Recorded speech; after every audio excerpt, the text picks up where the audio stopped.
Обидите за доближување на ставовите за изборниот законник продолжуваат и утре, но премиерот Мицкоски вели дека по вчерашните разговори помеѓу пратеничките групи, на кои опозицијските партии настапиле со радикализирани позиции, не е оптимист за изнаоѓање на заеднички прифатливо решение.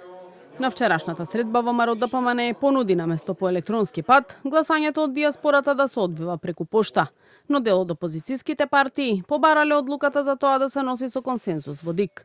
За Мицкоски тоа е неприфатливо, бидејќи во Македонија нема еднопартиски систем, туку демократија. Се останато, вели е прифатливо за нив. Јавно кажуваме, и една изборна единица, и поголем буџет за тие партии кои што не се во ние 4.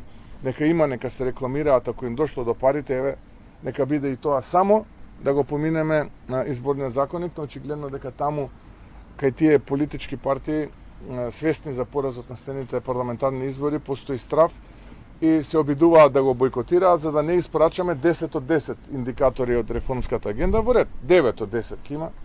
Тоа е што е еден помалку, тоа е изборниот законник. Ние не сакаме тоа да го туркаме преку европско знаме, па сето тоа да биде некако изнасилено. Мислевме дека имаме работа со зрели луѓе, со одговорни луѓе кои што се грижат за еднината на земјата, но очигледно дека партиските интереси, партиското политичко мочуриште, финансиските интереси, некои други интереси се пред и над се. Од СДСМ пак велат дека предлогот македонските иселеници да гласаат по пошта е неприфатлив за нив и сметаат дека отвора сомнеш за изборни злоупотреби во дијаспората.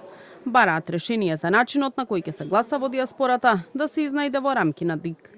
Замената на електронското гласање без никаква контрола со писма по пошта, без при тоа ДИК да има можност да го регулира со консензус, не е гарант за безбедност и контрола на слободно изразување волја на граѓаните, туку нова можност за изборни манипулации и нерегуларности. СДСМ нема да дозволи изборен грабеж, ние имаме обврска да го заштитиме гласањето и овие игри на ВМРО не ги прифаќаме. Власта треба да се откаже од овие намери, да се повлече и да достави предлог ДИК со консензус да може да го регулира гласањето на дијаспората, велат од СДСМ за Канал 5. Од левица најавуваат дека утре ќе го соопштат конечниот став по однос на гласањето на дијаспората со писма преку пошта.